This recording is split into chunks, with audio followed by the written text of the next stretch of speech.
Praise the lord. అందరికీ వందనాలు. ఈరోజు దేవుని వాక్యం అనే కార్యక్రమానికి మీకు అందరికీ ఆహ్వానం తెలియజేస్తున్నాను. నేటి దిన మూల వాక్యముగా హబక్కు గ్రంథము 3వ అధ్యాయము 18వ వచన భాగాన్ని చదువుకుందాం. నేను యెహోవా యందు ఆనందించెదను, నా రక్షణకర్త అయిన నా దేవుని యందు నేను సంతోషించెదను.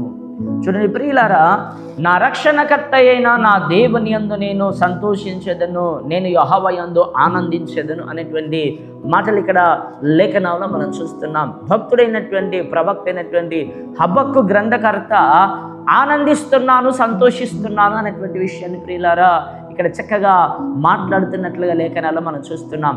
ఎప్పుడు ఆయన ఆనందిస్తున్నాడు, ఎప్పుడైనా సంతోషిస్తున్నాడు అంటే సహజంగా ఆనందం ఎప్పుడు వస్తుందంటే, సంతోషం మనకి ఎప్పుడు కలుగుతుందంటే ఏదైనా మేలు మనకు వచ్చినప్పుడు, ఏదైనా ఉద్యోగం వచ్చినప్పుడు, ఏదైనా లాభం వచ్చినప్పుడు, ఏదైనా ఆశీర్వాదం మనకు కలిగినప్పుడు సంతోషం మనకు కలుగుతుంది.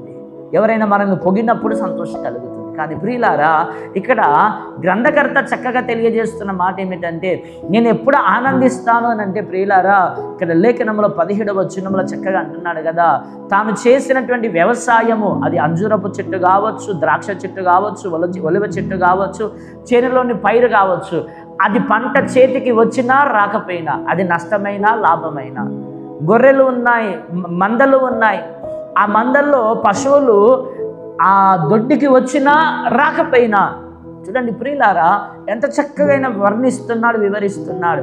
చేనిలోని పైరు వేసినటువంటి వ్యవసాయం ఏదైతే ఉందో అది చేతికి వచ్చినా రాకపోయినా, మంద దొడ్డిలోనికి వచ్చినా రాకపోయినా, నేను యెహోవా యందు ఆనందించెదను, నేను యెహోవా యందు సంతోషించెదను అనేటువంటి మాటను ప్రియులారా లేఖనంలో మనం చూస్తున్నాం. చూడండి ప్రియులారా, సహజంగా మనుషునికి చేసిన కష్టార్జితం ఆశీర్వాదం లేకపోతే, మనుషుని యొక్క జీవితంలో శ్రమలు, కష్టాలు, బాధలు, నష్టాలు, నిందలు, రోగాలు, అప్పులు, అనారోగ్యాలు, ఆర్థిక ఇబ్బందులు, కుటుంబ సమస్యలు ఉన్నప్పుడు మనుషునికి విచారములు ఎక్కువైపోతాయి, బాధలు ఎక్కువైపోతాయి, దుఃఖం ఎక్కువైపోతుంది, కృంగిపోతాడు మనుష్యుడు. కానీ ప్రియులారా, ఇక్కడ కృంగిపోకుండా భక్తుడు ఏం చేస్తున్నాడంటే, నేను దేవుని ఘనపరుస్తున్నాను, దేవుని స్తుతిస్తాను, నాకు వాటికి ఆత్మీయతకు సంబంధం లేదు.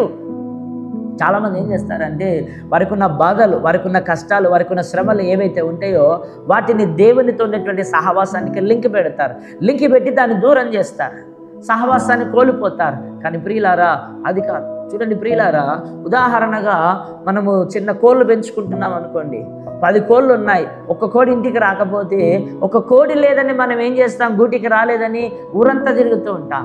కానీ ప్రియులారా, ఇక్కడ భక్తుడు నాకు అది అవసరం లేదు, నష్టపోయినా పర్వాలేదు, అది వచ్చినా రాకపోయినా పర్వాలేదు, కానీ నేను యెహోవా యందు ఆనందిస్తాను, నేను సహవాసాన్ని దూరం చేసుకోను, దేవుడు కావాలి, నాకు ఆత్మీయత కావాలా అని చెప్పి ఆయన ఆత్మీయతను, పరిశుద్ధతను, ప్రార్థన జీవితాన్ని కోరుకుంటున్నట్లుగా లేఖనాల్లో మనం చూస్తున్నాం. ప్రియులారా చూడండి, కీర్తన దావీదు మహారాజు అంటాడు కదా, కీర్తనల గ్రంథం 6వ అధ్యాయం 7వ వచనంలో, విచారము చేత నా కన్నులు గుంటలు పడుచున్నవి, నాకు బాధ కలిగించు వారి చేత అవి చివికి ఉన్నవి అనేటువంటి విషయాన్ని ప్రియులారా ఇక్కడ లేఖనంలో చాలా స్పష్టముగా మనం చూడగలుగుతున్నాం. అదేవిధంగా కీర్తనల గ్రంథము 31వ అధ్యాయము 9వ వచనం కూడా చదువుకుందాం. యెహోవా, నేను ఇరుకున పడి ఉన్నాను, నన్ను కరుణింపుము, విచారము వలన నా కన్నులు క్షీణించుచున్నవి, నా ప్రాణము, నా దేహము క్షీణించుచున్నవి. అవును ప్రియులారా, చూడండి, సంతోషమైనటువంటి మనస్సు ఏం చేస్తుందంటే మనకి ఆరోగ్యకరంగా ఉంచుతుంది. లేని తలనొప్పులు తెచ్చుకొని, ఆలోచనలు తెచ్చుకొని, చింతలు చేస్తూ, బాధలు పడుతూ, దిగులు పడుతూ, విచారం చేయడం వలన కీర్తనకాడు అంటున్నాడు కదా, నా కన్నులు గుంటలు పడుతున్నవి, అన్నం తినలేము, ప్రశాంతంగా నిద్రపోలేము, ఆరోగ్యంగా ఉండలేము, నా దేహము క్షీణించుచున్నది అని అంటాడు. నీ దేహము క్షీణించేంతగా ఆలోచించి, టెన్షన్స్ పెట్టుకొని, చింతలు చేసి, బాధలు పడుతూ కృంగిపోయి, నీ దేహం అనేటువంటి ఆలయమును పాడు చేసుకొని, నీ దేహం అనే శరీరాన్ని పాడు చేసుకొని, ప్రభువా నా ఆరోగ్యం పాడవుతుందయ్యా కాపాడనంటే అది వాస్తవంగా యథార్థమైనటువంటి జీవితమేనా? కనుక ప్రియమైనటువంటి వాళ్ళారా, మన జీవితాన్ని మనం కాపాడుకోవాలి, మన ఆరోగ్యాన్ని మనం కాపాడుకోవాలి. నీ చింత, బాధ, వేదన యావత్తు ఆయన మీద వేయాలి. నీ విచారములన్నీ కొట్టివేసి నీకు గొప్ప సమాధానం కలగాలంటే ఆ విచారములు, ఆ బాధలు, ఆ సమస్యలు ఏవైతే ఉన్నాయో అవన్నీ దేవుని సన్నిధిలో పెట్టి మర్చిపోవాలా. ఇదే హబక్కు గ్రంథకర్త 2వ అధ్యాయం 4వ వచనంలో అంటాడు కదా, నీతిమంతుడు విశ్వాస మూలముగా బ్రతుకును అని అంటాడు. అవును ప్రియులారా, మనం బ్రతుకంతా కూడా తుది శ్వాస విడిచేంత వరకు కూడా ఎన్ని పోరాటాలు వచ్చినా, ఎన్ని కష్టాలు వచ్చినా, ఎన్ని నిందలు వచ్చినా, ఎన్ని శ్రమలు వచ్చినా, ఎన్ని ఉపద్రవములు వచ్చినా మన విశ్వాసం ఎలా ఉండాలంటే, ఆయన ఉన్నాడు, నన్ను ఏ శ్రమలు ఏ బాధలు ఏమీ చెయ్యవనేటువంటి విశ్వాసం కలిగిన వాడవే ముందుకు పోవాలి. అలా భక్తుడు పలుకుతున్నాడు.